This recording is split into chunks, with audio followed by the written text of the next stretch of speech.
कधी-कधी ना दिवसाची सुरुवातच खूप खराब होऊन जाते. इथे ना माझी आज लाईट गेलेली आहे आणि इन्व्हर्टरवरती फॅन आणि ट्यूबलाईटच फक्त चालू असते. बाकी काही रिंग लाईट वगैरे चालू होत नाही. तर माझा आवळा ज्यूस राहिलेला आहे. केंटमध्ये पाणी ॲक्वाचं पाणी भरलं गेलं नाही आहे. वाटणाच्या भाज्या झाल्या नाही आहेत. एवढी सगळी गडबड गोंधळ झालेली आहे. त्याच्यामध्ये पोहा कटलेट बनवायला घेतले. पोहे जास्त भिजले गेलेत त्यामुळे ते सुद्धा थोडे बिघडलेत.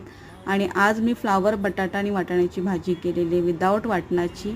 इथे मसाला भात बनवलेला आहे, कोशिंबीर आहे, चेरी आणि थोडंसं स्वीट आहे जे मी लास्ट व्हिडिओमध्ये सांगितलेलं आहे घेतलं तिथून. निघायच्या वेळेलाच बरोबर पाऊस आला. सकाळपासून पाऊस नव्हता आणि जशी स्टेप्स उतरली तशी माझी रेग्युलरची ट्रेनसुद्धा मिस झाली. एवढे खराब एक्सपिरियन्स आले सकाळी लागोपाठ आणि मग थोडा वेळ विचारात पडली आत्ता कोणती ट्रेन पकडू, कारण की खूप गर्दी असते. तर लकीली शेवट चांगला झाला आणि मागच्या ट्रेनमध्ये मला छानपैकी चढायलाही मिळाली आणि विंडो सीट भेटली. भेटूया